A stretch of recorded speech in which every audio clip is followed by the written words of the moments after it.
Alrighty, guys. Today's another day. We're gonna talk about something else. We're gonna talk about uh, we talk about a lot of stuff, right? We talk about the factors of the economy and stuff like that. So if you're planning to buy a home, right, and or you're planning to sell a home, this is something you should be aware of. New construction. Now, usually, new construction doesn't affect you, and let me for sellers and for buyers as well. So when a buyer's looking at new construction, they're looking at factors as: is it in my price range? Is it um, within the area I want? But what's the time frame?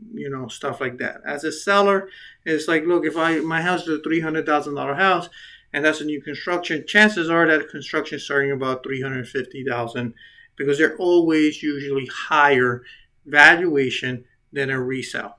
If that's pretty much in history, it goes there. But in history, those two numbers from a new construction and a resale actually matches or meets. And I'm going to explain. Well, actually, let me show you.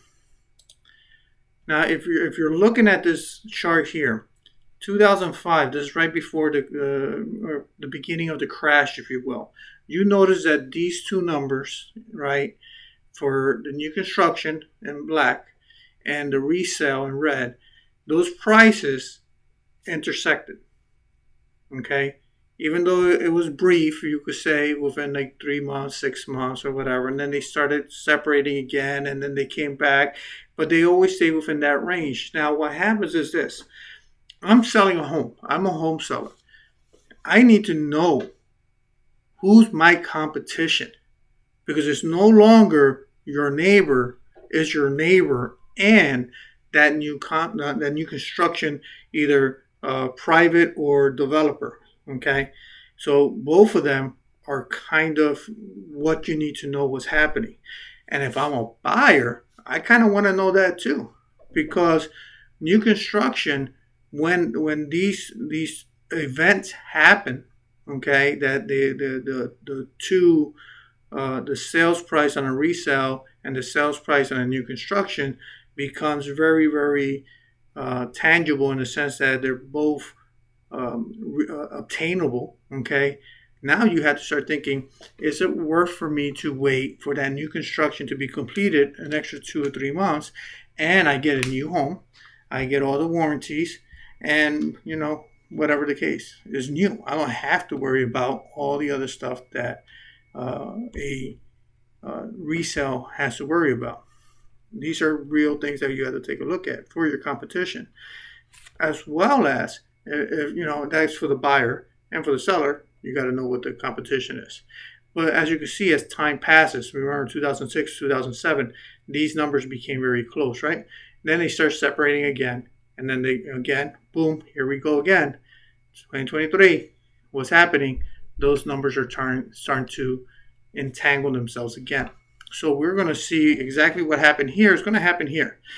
This is kind of something we need to be watching carefully, because if I'm competing and I need to sell my house, I'm trying to maximize the amount of money, as well as if I'm buying the house, I want to get what's best for me and my family and what incentives they have.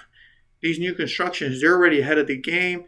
They're already they have contractors working on properties. They want to continue flipping properties, so they're already giving incentives that some people don't have.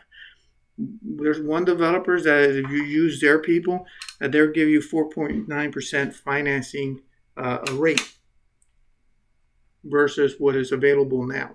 If I'm at 7% and they're 4.9, that's a big difference monthly. They're also giving other stuff as one company I know that they're giving up to $11,000 for seller's concessions for them to pay the buyer's closing costs, in addition to the rate. In addition, that the price is already very relative or very close to the same as a resale. So all those factors will come together, and now you got to stop and think and say, do I want that new construction? It'll be ready in 3 months. Time is money, but at the same time, can I wait 3 months?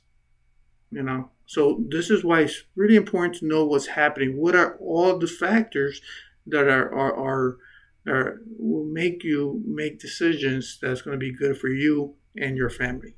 So if you're thinking about selling a home, you're thinking about buying a home, please give me a call. If you're out of our area, we can help you as well. We have a network of people that understand these kind of things, these graphs, the neighborhoods, and so forth. All right.